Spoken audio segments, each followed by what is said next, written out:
Hello, hello everybody. And we are recording this, right, Nika? Like automatically. Yes. Amazing. Let's have maybe a minute or two to let everyone join. Super happy to see everybody. Not everybody, only the panelists, but that should be enough for today, right? Klaus is drinking from a fancy jar, so to say, glass. I don't have anything that awesome, though I have an Nimdzi labeled cup. So, well, it cannot break. That's the advantage. okay, yeah. So anyway, happy to host this meeting today. I think we are safe to start because we have a lot to discuss and we have about an hour. And this is the third episode of the Nimdzi Language Technology Series. Our subject for today is terminology management tools. I would like to start with, I think, meeting the speakers, introducing all of you guys, and I will start with myself and then let everyone speak. So my name is Yulia Hulkova. I work at Nimdzi Insights, and I'm the moderator today for our wonderful discussion on the terminology management tools. That has been my topic, my favorite topic for years. Happily presented something about this in different conferences throughout the last 10 years, I suppose. And with that, I'm passing the mic, I think, to Sarah, because her photo is first on this list of our panelists. Thank you. Maybe because ladies first, right? So thank you for inviting me to this great panel. I'm really excited to be here. My name is Sarah Basile, and I'm product manager at XTM International. And I've been in the industry for about 10 years in different roles. So I recently moved to product management around 1 year ago when I joined XTM International. Before that, I've been mainly on the client side as a project manager, linguist, subject matter expert, and so on. Thank you, Sarah. Michael, on to you. Hello, good evening, good morning, wherever you are. Good morning, everyone from here.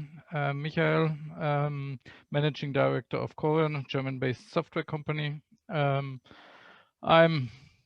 some 25 plus years probably in the industry. I joined Trados in 96, 97, was responsible for multi-term there for some 12 years. And then created a company called Corian, which we are running out of Berlin since 2011, 2012, with the goal to rethink terminology, reaching out with terminology resources into other business processes than the classic, say, translation documentation area. More maybe during the call. Sounds good. Thank you very much, Klaus. Hopefully more during the call, Michael. I'm Klaus, CEO of Kaleidoscope. We're also a software company based out of Austria, so almost out of Germany, but not quite, a little bit more mountains. And I've known Michael for ever since I started, which was in 1996. So I also know Multiterm because we've been an SDL reseller, but we also build our own tools and our own software, particularly in the realm of terminology and geared towards the enterprise level. So this is our basically software suite that we have, which interestingly, it started out sitting on top of Multiterm. It still does sit on top of Multiterm if you want to, but doesn't have to. So we kind of fixed everything that Michael forgot to put into Multiterm some 25 years ago. Amazing introduction. So, yeah. Well, Klaus, need to quickly comment on that. I'm sure. We started our own company to exactly do this, to do more than what you can do with Multiterm. So well, that's a real business model, apparently. Yeah. As you see, we have a super friendly panel where everyone knows everyone. It's not a battle of tools, not in any way. It's more of a complementary discussion of how modern technology can help us with terminology management. Before we even jump to this topic, actually, when we prepared to this panel, it was kindly offered by the speakers that we should start with actually defining it. Terminology management starts with defining terms. So what does terminology and terminology management actually mean for us? If you want, gentlemen, to continue your friendly chat over here, then please feel free to like start with that question, because it kind of bridges with what you were saying about the technologies you were developing and are. So who, Klaus, you? Me? Sure, I can. If you want, I can start, and then you can say everything was wrong. I think there's a big difference in defining terminology depending on who you talk to, and terminology for what target audience and for what purpose. I think in our industry, we are very much focused on the localization-oriented terminology, where very quickly you drift off into what is more a glossary and not really a terminology. So you said something interesting, Julia, that it's about defining terms.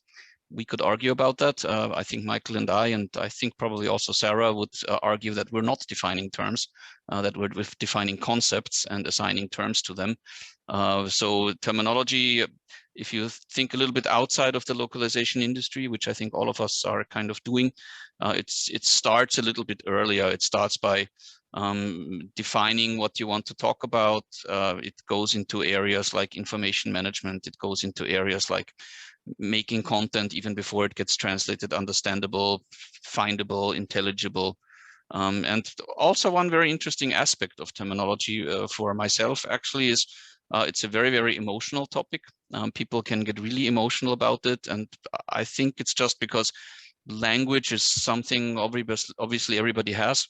Yeah, everybody is a native speaker of something, even though a lot of clients say this was not translated by a native speaker. I seriously doubt that, because everybody is a native speaker of something.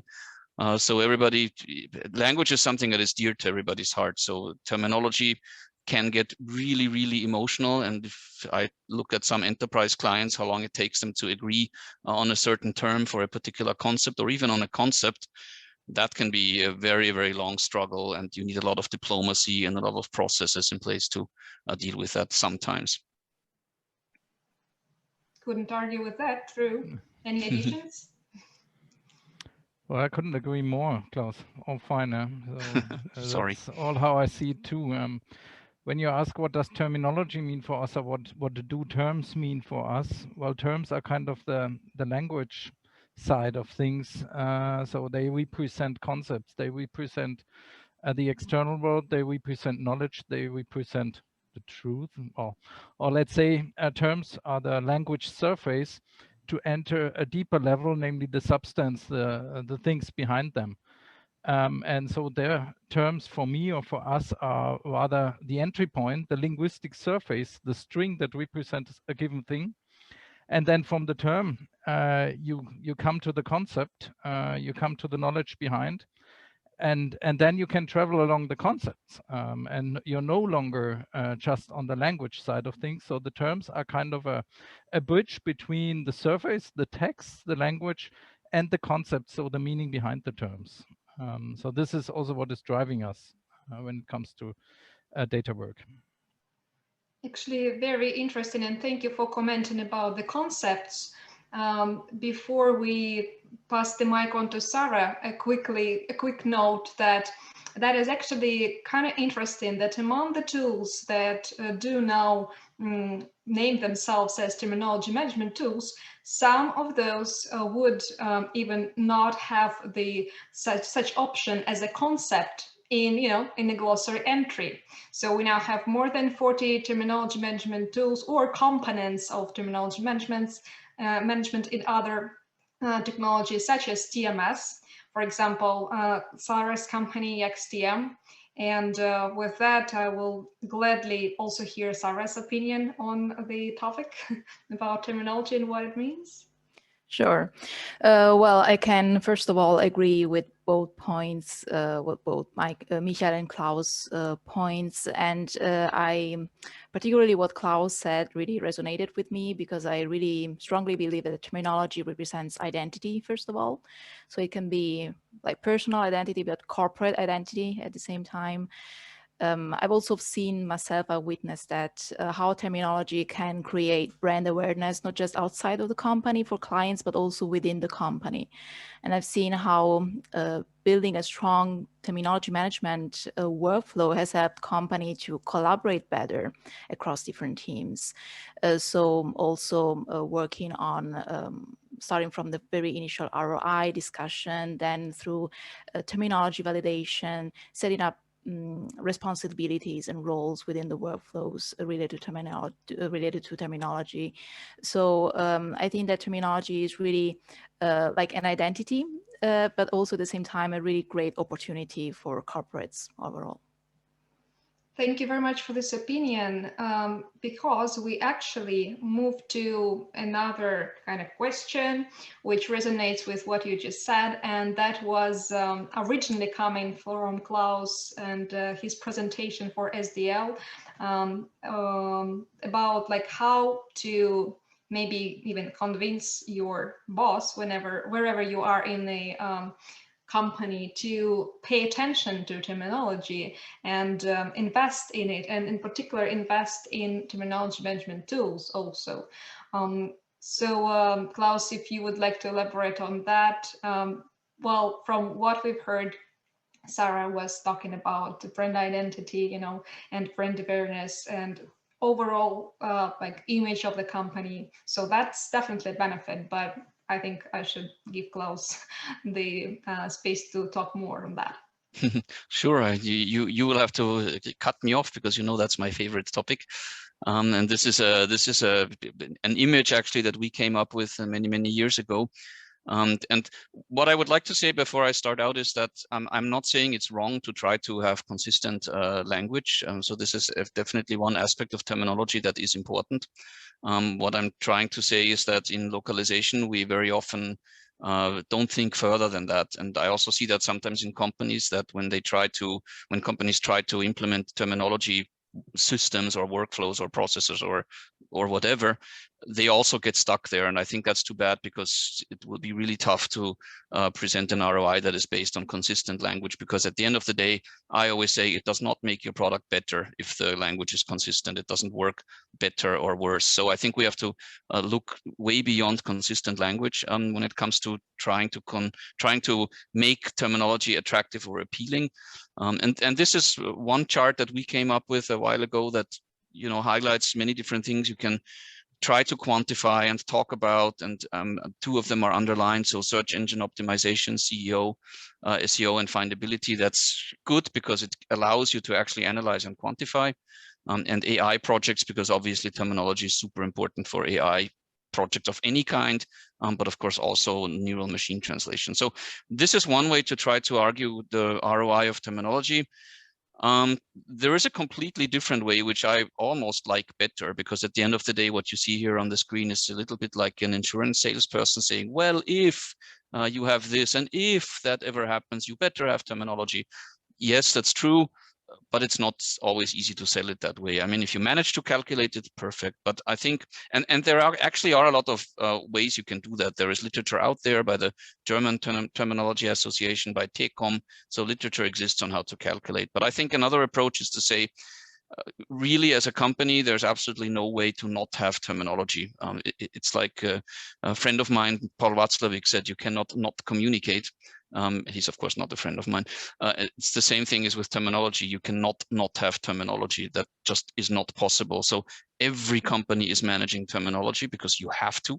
You have to communicate with your colleagues. You have to communicate with your customers. You have to define the things that you are selling and talking about, and comparing with other customers that are offering similar things, and I don't know what.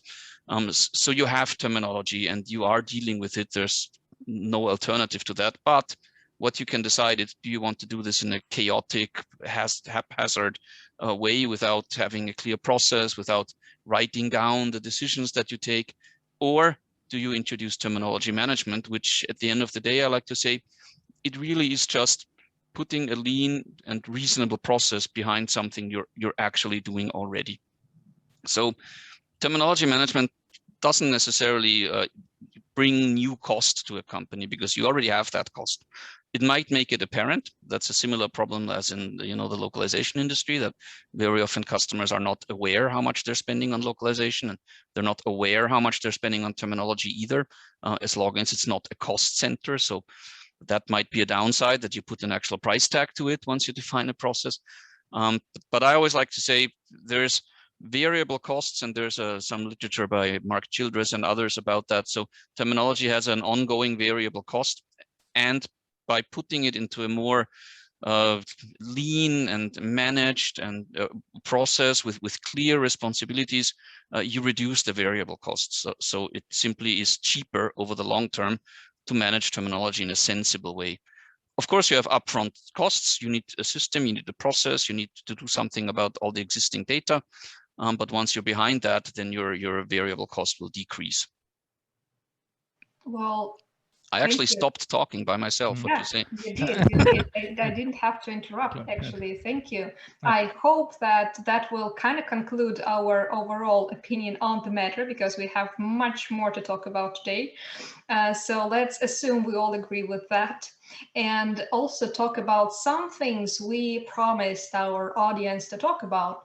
And I think starting with term extraction, and again, passing the mic to Sarah, because of the recent developments the XTM researchers and developers could achieve with this topic, and why we are starting with that, because actually if you don't have anything from the glossary perspective or terminology perspective, then you should definitely have it from somewhere. So term extraction, terminology extraction helps exactly with that.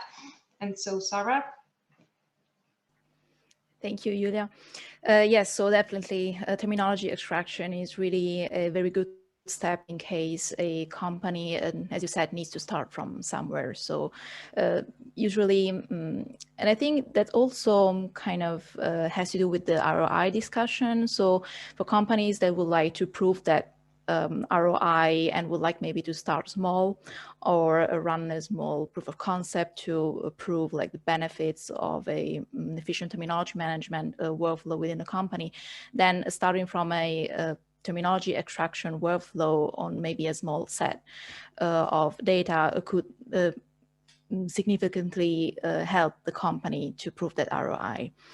And I think that like terminology extraction tools have already automated and supported the terminologist work for a long time. This applies to both monolingual and bilingual terminology extraction. And there is a number of good solutions out there on the market, and they are all very different, I would say, from both a user experience perspective, but also from the perspective of the quality of the results achieved. The challenge, I think, is mainly represented by the number of supported languages. So I know that it's really difficult to support with a very good level of quality a lot of different languages during terminology extraction. And I think what makes a terminology extraction tool a good tool is a good use of advanced natural language processing tools and techniques. And NLP has found its application already in a good number of areas within the localization industry, not just the terminology area, of course.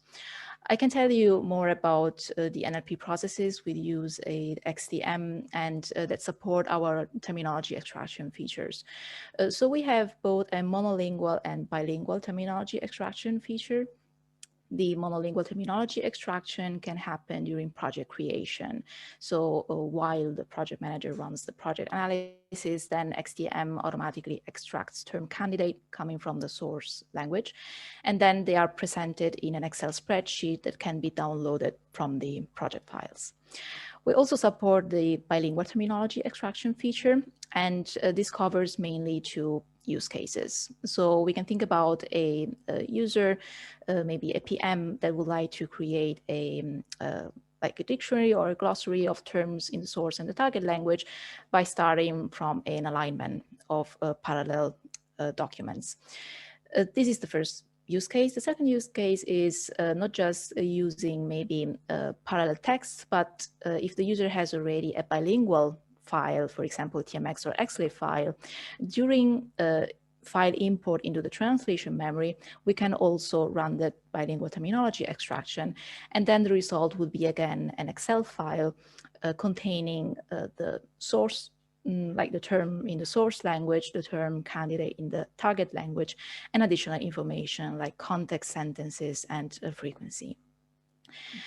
During this process, we apply different NLP pre-processing and techniques. So in the pre-processing step, we have things like tokenization or compound noun splitting and stemming. We use different resources for this based on the language. We support 50 languages for terminology extraction, including right to left languages. After the pre-processing step, we then go to dictionary lookup. So we have a corpus of different dictionaries, all licensed, of course, or publicly available. And these dictionaries are indexed. So we basically query these dictionaries using the stems that we achieved in the previous step. And then additional processes enable us to get to the lemma of each word. The next step is then represented by our proprietary interlanguage vector space framework. So I won't go very much into detail into that, but the interlanguage vector space framework enables us to match tokens between the source and the target language. And we use actually a so-called ensemble matching. So this is an NLP multi-strategy approach that uses, in our case, different resources like interlanguage vector space, or the position of the token in the sentence, or the type of the token, and additional meta information. And of course, also part of speech analysis is a very important resource that we use to find the term equivalence in the target language. After extracting then all of these term candidates in source or in source and the target language, these term candidates are scored using the TF-IDF algorithm. So the main purpose of it is to present the most relevant, or with the high, like the term candidates with the highest value, let's say in that domain, at the very top of the list of extracted terms, and present then the most generic terms at the bottom of the list. We also use additional resources like, for example, stop words to identify more generic terms and present them only at the bottom of the list.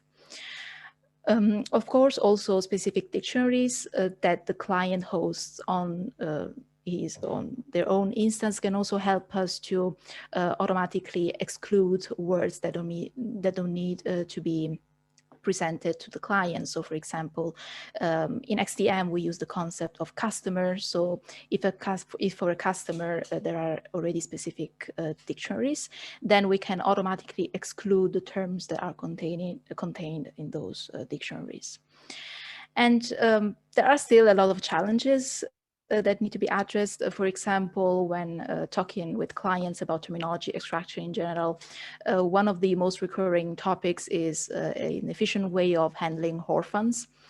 So terms that are available in a specific language but have no equivalent in the target language. And I would say that I'm thinking about what also Klaus and Michael mentioned about the terms versus concept. So when also thinking about orphans, it is also something that you have to consider. Are we just blindly looking at the terms in a source language and then extracting this because it's an orphan? But what about the concept that is it representing? What about synonyms? What about the same words but representing different concepts? Additional challenges that I can also think about are around context sentences. So a lot of users are not just focused on the the value of the term candidates themselves in the source and the target language, but also how valuable the context information is. So the context sentence in the source and in the target language. This is because with terminology extraction, you can automate a lot the actual extraction process, but I think that we also need to consider the validation process that happens offline. So in the validation process, you have to clean up that file. And by presenting too many context sentences that don't add value, you don't really add value to the entire process. That is actually very true, because what happens with validation is maybe the most interesting part as well. I mean, in the past, I could remember that for bilingual term extraction, such as you presented now, I only used maybe like synchrotron, and like that is the part of terminotic solution by Logiterm. Well, it automatically helped extract terms and their equivalents and context, but there would definitely be a human in the loop, for example, a terminologist, to actually go through the list and validate what was gathered. So would our gentlemen like to share their experience with terminology extraction, bilingual or monolingual, or anything else that comes to mind, any other approaches in addition to what Sarah has presented? And thank you very much for that, Sarah. Maybe Klaus, maybe me first. Yep. This time. Yeah. Just two complementary comments on term extraction as Sarah presented.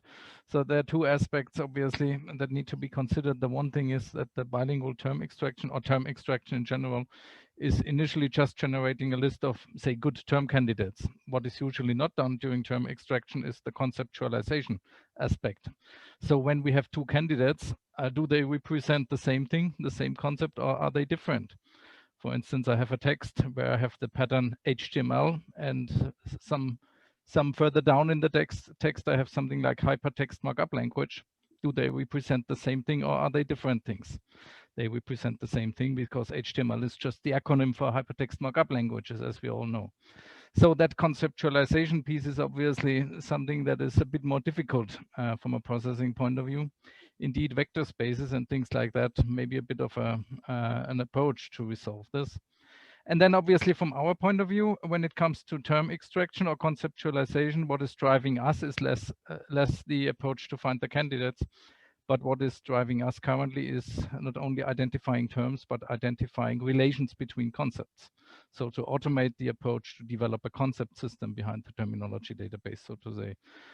This is pretty demanding, but we made some good progress over the last 2 years, experimenting with quite some NLP algorithms to not only extract terms, but also to extract concepts and concept relations. And I think we will see more and more coming over the next couple of years. Also, academic research is progressing well on that end. Mm-hmm.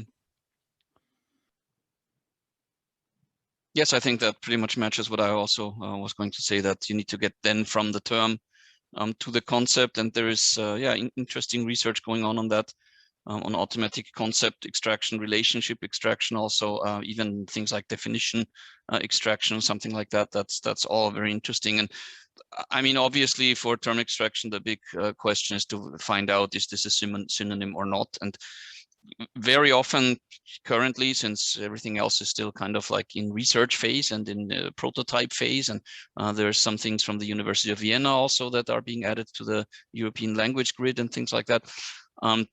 But so far, I would say the status quo is for that you really need a process. So I think I'm very process driven, what can I say? But I think when you embark on a term extraction project, you also have to think about, why am I even doing that? What is the purpose? I mean, it can be a starting point, of course, if you have nothing and you just want to gather data and start somewhere, sure.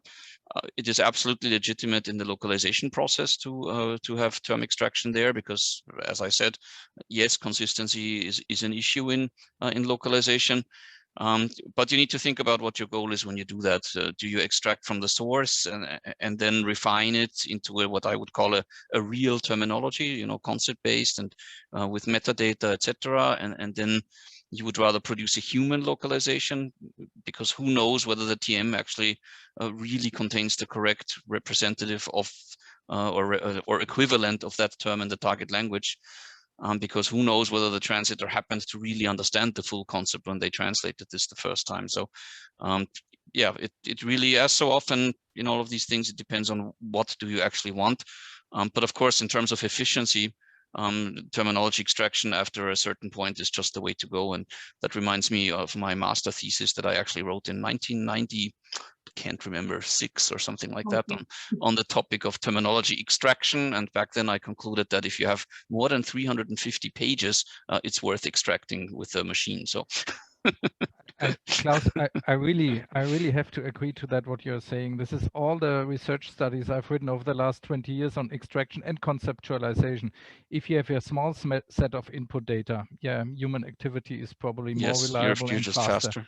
But when it comes to extraction, I think it was Christian Lieske from SAP many years ago who presented a study where he said, after 10 pages, any algorithm, any computer is more reliable than the human being, because the human being just gets tired after 10 pages.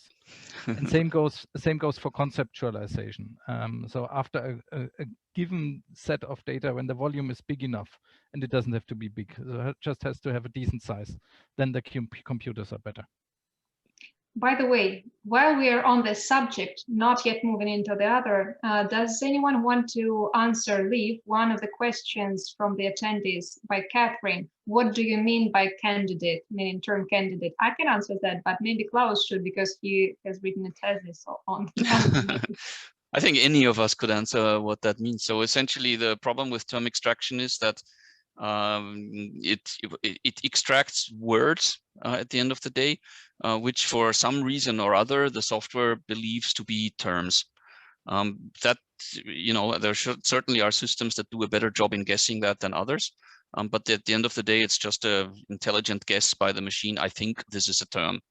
And it is not necessarily a term. So there are typical things that get extracted, like, I don't know, the street name of the headquarter of the company almost always is extracted as a term, for example, because it just matches all those algorithms. And clearly that's not a term. So that's why we call it candidates, because after having this list, and this is something I actually studied back then in the last millennium, after you get this list of terms, you have to remove 2/3 of them. That was what I calculated back then, because 2/3 of them are not valid terms. They are just garbage. Some of it is just really data garbage, and you just discard it right away. Others is just you need to merge it with something else. And that's why we call it candidates, because it's not necessarily in the end going to turn into a term. Thank you very much. I think that should do, and we can mark this question as answered. And yeah, actually, another one coming in, also worth speaking out loud about, I suppose, for like all our panelists here. How do you propose to help the extraction systems reduce the noise? What is on your horizons? And that is the question from Andreas. That's a great question. Maybe I can introduce it by explaining what noise actually is. I'm not sure everybody knows that. So terminology recognition, as many other technologies, has two problems. One is silence and one is noise. And noise basically means it extracts stuff that we really don't want. It's just, I call it garbage. So the more elegant term for that would be noise. And silence is the other problem. So there actually was a term in the data set, but it did not get extracted for some reason. Typically that is because, well, there's many typical reasons why that. Let's not get into that, because Andreas wanted to know about the noise. And I would say the best person to answer what we have on the radar for that is actually Sarah, because that's something XCM probably is working on. Yeah, right. So we already addressed this by, for example, excluding the terms related to a specific customer dictionary. So the noise could be like really obvious things. For example, the client already has this term in their terminology module, so we don't need to extract it again. Or noise could also be represented by really very generic terms, so generic that they are not even terms, I would say. So we just, instead of removing them, so instead of going into the risky route of the silence, as Klaus was saying, we just present them at the bottom of the list so that it's then up to the terminologist or validator to like disregard them, or rather include them in the final list of terms. There are also many other like statistical algorithms that can be used, or more intelligent algorithms, of course. I'm also interested to know from Michael what he thinks about the subject. I didn't look really into term extraction for quite some years recently, but can just support what you're saying, Sarah, and what you said earlier about having stop words in there, having entities in there, so that the obvious things are not suggested again and again, which may be linguistically correct and again good candidates, but they are already in the term base or in the glossary list or wherever. So that's rather a usability question, less a linguistic question. To really avoid the noise on a linguistic side of things, that's not a trivial thing. That comes into entity recognition and things like that. So that's really not difficult, really not trivial. And also human beings do disagree. Yeah? So sometimes for me, something would be a good term to be represented in the term base. But my colleague would say, no, we don't need this in the term base. So there are also so there's also borderline just amongst us humans and not only amongst the algorithms. So at a given point in time, it's a human decision to say, you go in, you stay out. Mm-hmm. Well, I think, well, thank you all. And I think we could possibly discuss further one super long question by Jeff. I mean, the question is short, but the concept is quite long. But before we do that, let's try to also discuss what we promised again. And that would be maybe jumping a little bit further into the process. Of course, term extraction is very important, as we've just talked. But then when we have these terms, how do we ensure actually that they are consistently used throughout the localization or translation process, or even without keeping this in mind, just in an organization? Again, moving back to the how do you convince the boss slide, which I also very much like. So yeah, I think I will resume sharing to keep us focused, and the next subject is term life cycle. And you see here all the super blank spot. Well, that's for your opinions actually, and for maybe sharing any use cases you have in your portfolios or just experience with regards to the whole life of a term, from its being introduced, let's say via the term extraction. Okay, we have this candidate, it is approved, it's added to the company glossary, and then how does it leave? What is the term's life cycle, and how does it develop throughout the organization and the years? Anyone wants to go first? Well, I think we all agree, Klaus, Sarah, me, one of the very key methods to keep that under control is attribute the terms, stamp the terms with regards to their validity. So whether they are valid for a given customer, for a given domain, for a given audience, whether they are valid now, whether they are valid for previous projects, outphased products, but the products may still be on the market. So certainly one of the key approaches and methods to achieve this is, yeah, to attribute, to weight the terms, and then have good processing afterwards to consume this information to say, yeah, that was a good term 10 years ago, but nowadays it's called like that. But fair enough, 10 years ago it was fine, but nowadays we have a different good term for that, and we have nowadays also some other terms for one and the same thing, but which are not so good. So that's certainly one of the key methods that I think we are preaching for years, and also all the terminology associations and best practices. And this is exactly the point where, and I think, Klaus, we all agree on that, where you usually are lost when you're just managing your terminology in an Excel table, because then it becomes really difficult to get this under control, isn't it? Yeah, that's why we need the tools actually, right? Right. Yes, I think that's I think there were like two topics in your introduction. One was the question of how do we ensure that the right terminology is used, and the other one was more into the life cycle. So for me, that's two different topics. I will stay with the first one because that's the one Michael addressed. And I think when you say how do we ensure that the right terminology is used, there was also a word in one of your slides that you just had up there that was morphology. Which is also something that in the last years or so has arrived at pretty much all the cut tools and all the terminology verifiers, the ability to have a morphological terminology recognition, so find terms. And Sarah, actually, you're nodding, and you also mentioned that in term extraction, of course, we need that as well, but also in term recognition. So while you are translating, that it recognizes, even though the source might use a complicated compound using strange genitive forms and things like that, which all doesn't really exist in English, as we know, but in pretty much any other language other than English, it does.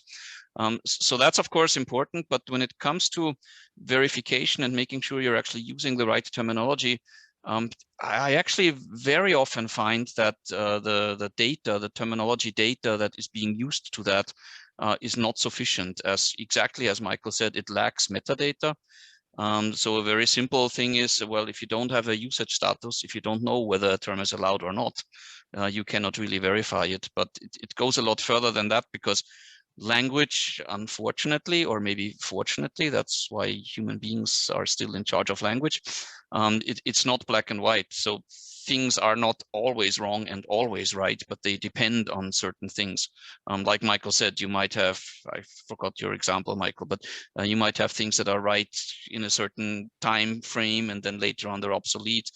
They might be valid in version 1 of the software, but not in version 2. They might be valid in one region in the world, but not. There's many things that can depend on. And if you want to verify that, and you want to reduce your noise, again, coming back to this topic of noise in your terminology recognition and terminology checking, you need to have that metadata in the data set.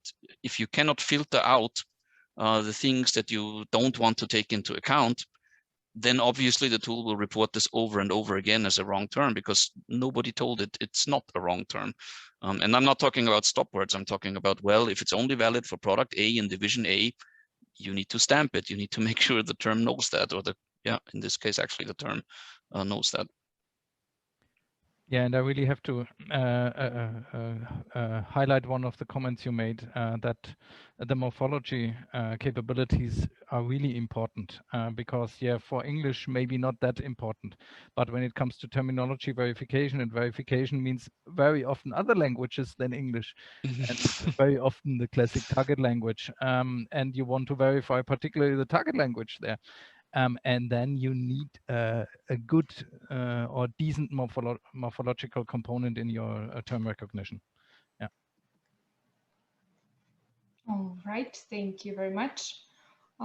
Yeah, morphology is one other subject we should probably be able to still touch in more detail if we'd like. Also, when it comes to like terminology checks and term life cycle, because terminology checking can actually be and should be probably the part of the term life cycle. What I'm hearing from the translators actually, and from the localization teams in many parts of the world and corporations of different sizes, that it is kind of a challenge now to keep it all focused, because you can have a glossary either in Excel sheet, unfortunately, or even a terminology management system somewhere, but it is not linked anyhow with the actual working environment where you do use these terms, and where you should be logically able to check whether or not they are used correctly and they have the proper translations if we are talking about the translation processes. So that can be partially solved actually if we are working only in one environment. For example, if I am a user of XTM, right? I have the glossary kind of connected, and my working environment here, I edit something, I have the lookup.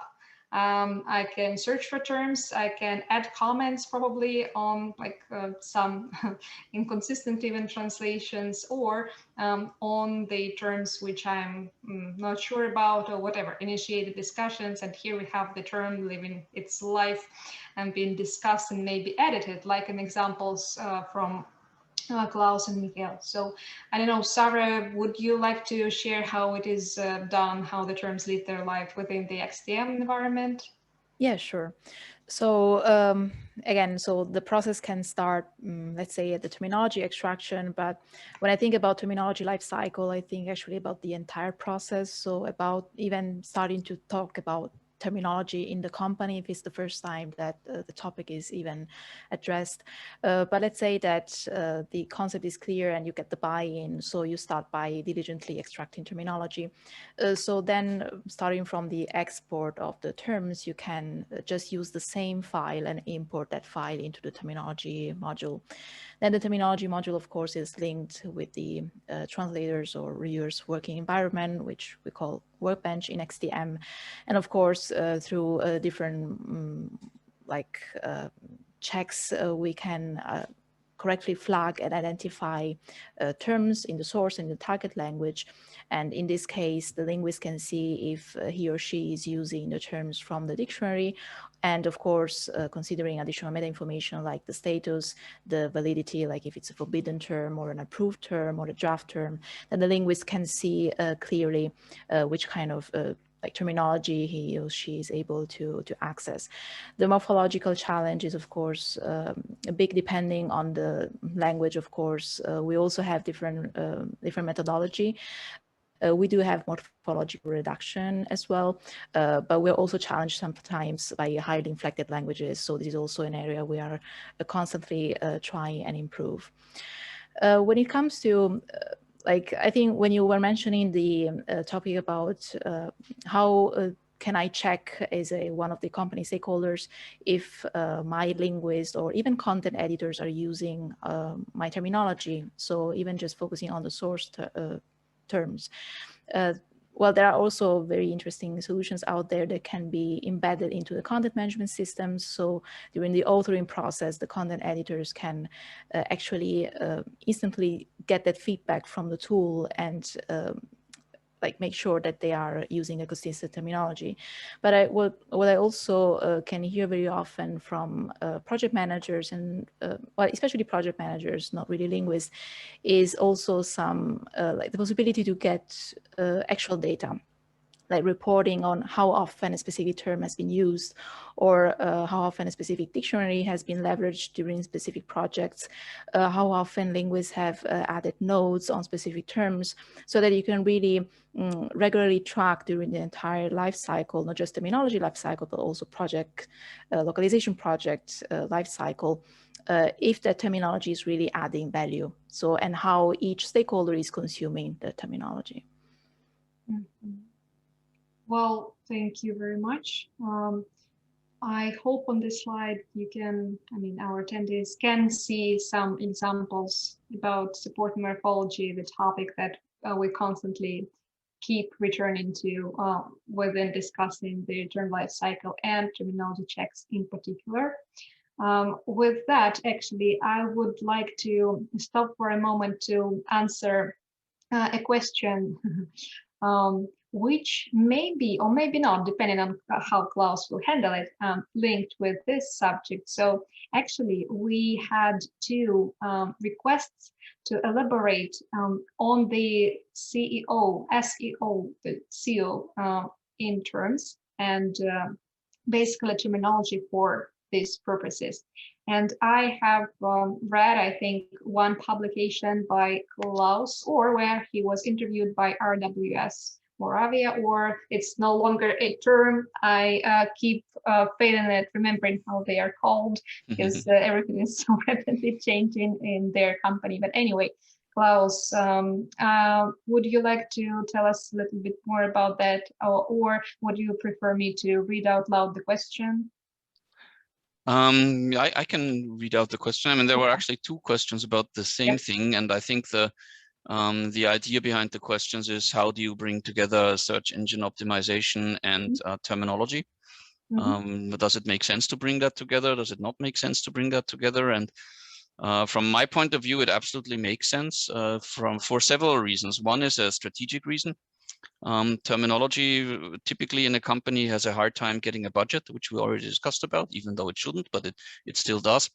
And marketing campaigns and search engine optimization campaigns typically have less of a problem getting budget. So I think just from a purely strategic point of view, it makes sense to talk about search engine optimization when you talk about terminology. There's also, let's say, a Methodological. Well, it's been a long day. I need to have some more beer. I give up from a methods point of view, because I think it actually does very similar things. I mean, search engine optimization is many different things. When it comes to terminology, we are mainly talking about keywords and trying to manage these and use them and place them strategically and plan them. All of that, but it revolves around keywords. And of course, I'm aware that that's not the only thing you have to do search engine optimization, but that's what it has to do with terminology. And really what search engine optimization and keywords do is, in my point of view, the exact same thing that traditionally terminology does. It identifies concepts. It identifies relations between concepts. It chooses which concept to promote when. And then it goes in and says, okay, and what words do we actually have for this concept? The difference is it doesn't actually go in and say, what words do we have for this concept, but it says what words are out there for this concept. And then it groups these words around the concept. So it's exactly the same thing as terminology. It's grouping words around the concept. What is different, and that's one of the questions of Andreas actually, is that SEO is a lot more dynamic than a term-based. So in a term-based, traditionally, if you have finally, after years or months of discussion, you have agreed on a preferred term, you don't want to change it right away. This typically sticks around for a while because it's also going to be present in, all of your literature and all databases, hopefully. So you don't want to change it. Whereas in search engine optimization, you do want to change, because users change, the way the search engines interpret stuff changes. So you need to be a lot more flexible. So I think the big difference in an, let's say, architecture point of view of the term base is that we have to get away from saying, okay, statically, this is going to be the preferred term, and we have to be able to say, okay, on this and that date, this was the search volume on keyword ABC. And then you have to go in and say, okay, well, how are we going to plan this in our marketing campaign? Are we going to want to emphasize maybe the 3 top ranking keywords? And then you have to map out a path for that. You have to say, okay, well, in March, we're going to focus on keyword A. In, I don't know, whatever, August, we're going to focus on keyword B. So this is very different from what you do in terminology work, but the method really is the same. And you can use the same tools for doing that. By the way, whenever I talk to SEO people and I show them what we can actually do in a term base, they are just amazed. They say, oh my God, you can actually show the relationship between concepts. I mean, just the fact that something like concept exists and has existed for a long time amazes them. So yeah, they really love it. So absolutely, I think we should bring these together. Michael. Yeah, one comment to that. I totally agree with you, Klaus, obviously. And the terminology resource that we have in the language departments can well feed into the SEO processes and activities, initiatives in companies. One of the challenges that are just happening, and that brings me to your comment that they are so amazed when they see what you can do in a terminology database, is simply a question of terminology again. They do not call it terms. They call it keywords. They call it vocabularies, maybe. They call it search query words, etc., etc. No one calls it a term. And this is one of the, I think, mistakes that the terminology community is doing, that they always call it a terminology database, that they call it a terminology resource. When you call it an enterprise vocabulary, when you call it a keyword list, you can call it a structured and systematized keyword list, you can call it a multilingual keyword list, whatever. And then you open doors. When you stick, no, this is a terminology database, then you still you remain in the room of the terminologists and will never leave it. So that's a terminology problem. Yes, sorry. Yes. All and right. even more so if you mention the word terminologist, that is even worse, because that hardly ever exists anywhere. Okay. So sorry to all the professional terminologists out there, and congratulations on your job title. That's a stop word now, right? for a terminologist. Okay, anyway, we have one more sensitive topic to cover. Before that, let's make sure to properly address the question by Jeff, I think. All right. So we'll stop sharing now. And if you can see it, or for those who cannot, so One key issue found in large companies offering hundreds to thousands of products is how to map different taxonomies between product categories to a term database in a different system, also consisting of so many categories. What have you found in doing real-time automatic text analysis and term recognition on thousands, millions of individual documents, source and target, with the same terms belonging to different products with different definitions and other metadata? So that's the question from SAP. Anyone Jeff, wants to you know him, huh? it? Jeff Allen, as we know him. Nope. Michael, I think this question is right up your alley, isn't it? Yeah, I need to reread the question. In a That's quite generic many. way. Yeah. It's how to map different taxonomies between product Yeah. SKU code to term database in different systems. Well, it sounds a bit like the eierlegende Wollmilchsau, as we say in German language. At a given point in time, obviously you hit an obstacle or you hit a wall, Jeff. So that is at a given, you cannot merge all the different taxonomies. So that is probably impossible. A taxonomy, so a structured concept system, so an organized system of concepts, so to say, for the ones who are not familiar with the word taxonomy or concept system, a structured system behind the concept, so to say, is that you have a given view onto the world. When you establish such a concept system, a taxonomy, you say, this is now, from my context, from my point of view, the view onto the world. And there may be a different department, there may be a different view onto the world, and that will structure the taxonomy, so the concept system, differently. For a selected set, so to say, of worlds, you can do the mappings. You can agree on the mappings between different concepts, nodes, or different taxonomies. And if they don't map, you can make it at least transparent. That you say, okay, here we have a gap in the other taxonomy or in the other concept system. Here we have an exact equivalent. And there are also standards like SCOS and out there that are a bit of a vehicle to model this. So there are concepts or approaches then where you say, okay, this is an exact equivalent, the one node in the one taxonomy and the one node in the other taxonomy, that is an exact equivalent, or that's an almost exact equivalent, etc. So there are some vehicles there, but indeed, this is really a human challenge also to achieve that mapping. So that cannot be 100% automated also, because it's a human being who then evaluates the equivalence of the two nodes of the two things and say they are equivalent or they are not. Just to give you an example from administrative domain, when we think about school systems, exams, and school certificates, one of the classic examples, I use German very often for that. When you're leaving school, you maybe leave school here in Germany with a given certificate that we call Abitur, Hochschulreife, which entitles you to follow university studies.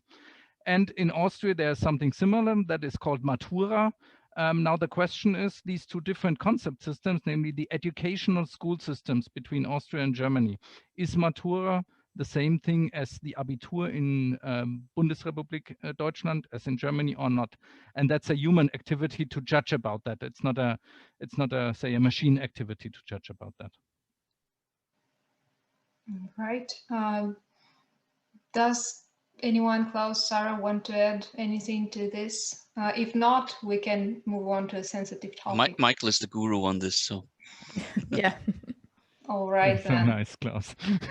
So, okay, 2 minutes left, and a very really sensitive topic about the metrics associated with actually terminology translation and terminology mining as well. So unfortunately or fortunately for us as an industry, in localization and translation industry, I mean, there is a kind of a metric which is used throughout the LSP delivery LSP world, that it takes roughly like 50 to 60 terms per hour. So that's the productivity per language, I mean. And that is really something, yeah, that I would like someone to comment on.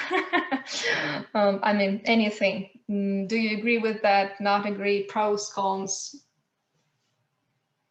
Klaus? I don't want to take the word away from anybody else, but I think as with anything else, and as, I don't know, things like ISO also specifies, you have to define your expectations in that. What do you actually want back? Can you translate a term list, 60 words an hour, into some other language? Yes, certainly you can do that. Does it make sense to do that? Maybe, if it's a very well prepared list of words and a very well prepared corpus that you're using to translating, maybe it makes sense. Certainly it's not what Michael, I, or Sarah would call terminology work, because to start with, whenever I also say translate terminology, I immediately apologize with everybody who's in the business, because I know that's the wrong word to use, but it's just a lot easier than the long version to say the same thing. So clearly in real terminology, as we actually just saw by all the stuff that Michael just mentioned, you cannot normally just take a word and translate into another language. And interestingly, I've also seen lists like that that have, I don't know, 5 words that belong to one concept and then 3 words that belong to the next concept. And the poor linguists are supposed to come up with 5 terms in the target language for one and the same concept. And the fact that 2 of them were actually not allowed wasn't even mentioned in the list. That just makes absolutely no sense. So there was clearly no expectation defined when you get something like that. So again, can it make sense? Yes. Can it be humanly done to translate maybe even more than 60 words an hour? Probably yes, but it really depends on what you want to get out of that. Awesome. Sarah, you probably also have an opinion on that, I would think. Yeah, definitely.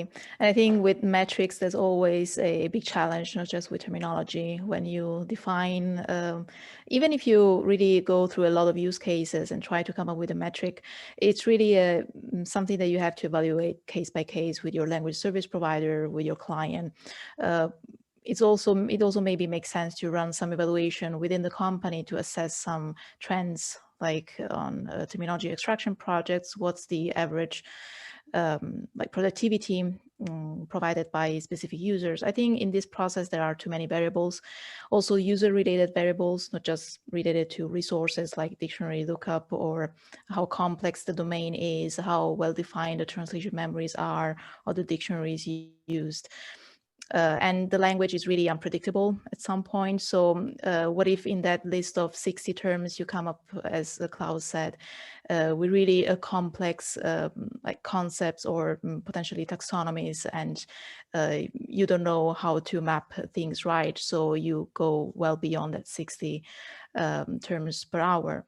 So, I mean, I studied Russian when I was at the university, and I was amazed by the words "no" in Russian and all of the variations of of the words related to just one term in English or German or Italian language. So those are really the most challenging, but I think also the most fascinating cases within the terminology extraction or validation process. So yeah, I think really coming up with metrics in this case is really hard, and I can understand also the like skeptical approach sometimes that language service providers may have. Thank you, Sarah. Let's have some parting comments from Michael, and that will conclude our discussion for today. Maybe just one complementary thing here is that what we hear from our users is that when you work in a concept system, that the crafting of the terms goes way faster than when you just have basically say an English list and then you wonder what is the Russian word for it, so to say. When you're somewhere positioned in the context and you know, okay, we are now at that spare part or at that piece of the module, it's way easier, say, to find or to craft an equivalent in other languages than when you just have a simple list left, right.